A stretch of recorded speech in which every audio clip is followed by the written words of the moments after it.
The next day, Vivian found the attractive young man by the fountain, and he began teaching her. Over time, Merlin, in the guise of a young nobleman, became more and more infatuated with the young girl.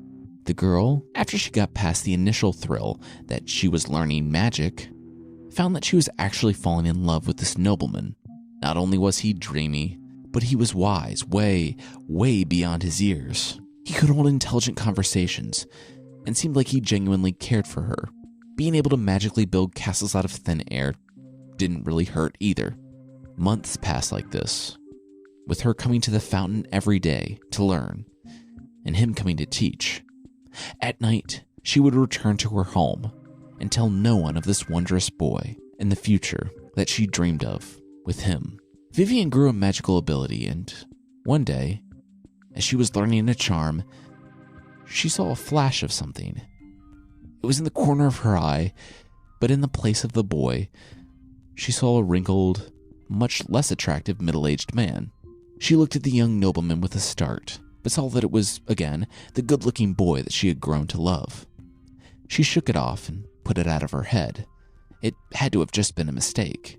Except it wasn't. And it kept happening. As Vivian's magical ability grew, she began to see the flashes of the real man who had been posing as the boy she loved, and it horrified her. Soon, she could only see the middle-aged wizard. When she asked around about a very specific middle-aged wizard matching that description, she was further horrified to learn that this wizard wasn't just some creepy vagabond, but arguably the most powerful person in Britain.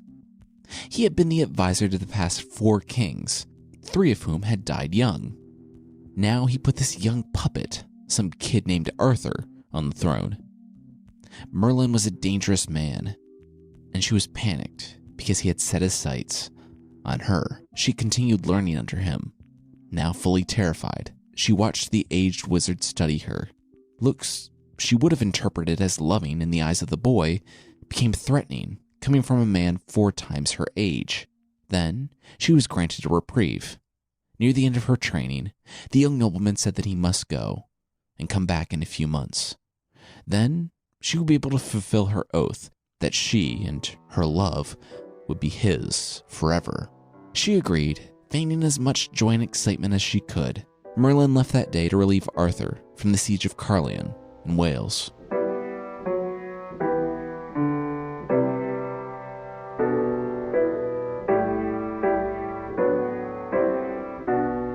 Vivian was awake that night. She hadn't expected him to leave. She had been granted an opportunity.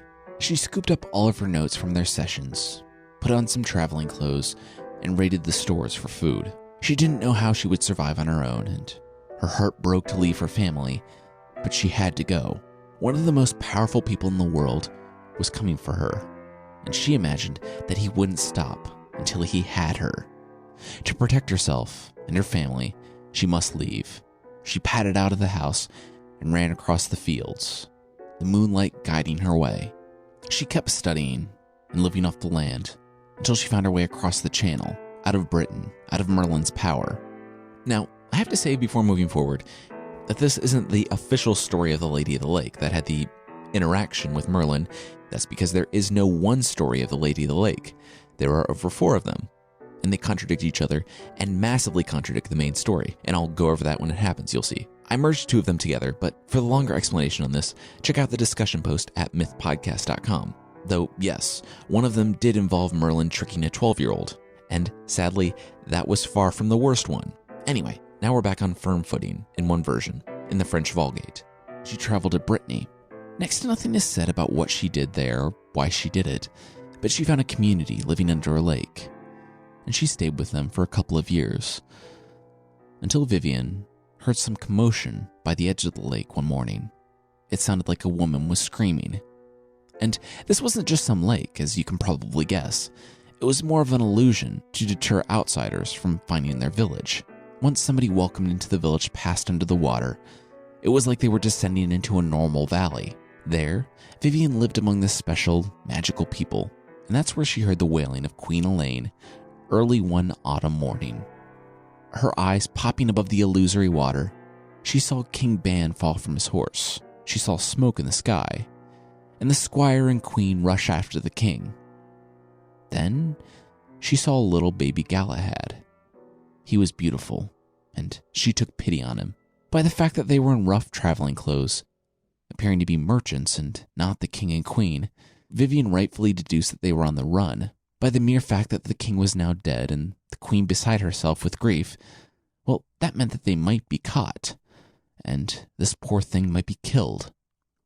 In an instant, Vivian knew what she must do.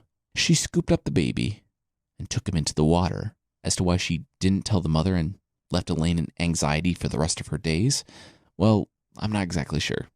She never learned he was baptized as Galahad, so she renamed him. And from that day forward, he would be known as Lancelot of the Lake. Except he didn't know he was Lancelot of the Lake. She never told him his name. As an aside, it's thought that Lancelot means servant, and that the name was initially made up by a different writer, so I can't really shoehorn it into the narrative of the Lady of the Lake. Even though he didn't go by Lancelot at this time, we're just going to call him Lancelot for simplicity's sake. And yeah, this is another Lady of the Lake. They pop up from time to time in Arthurian legend. This is not the same Lady of the Lake that was beheaded. This is a different one.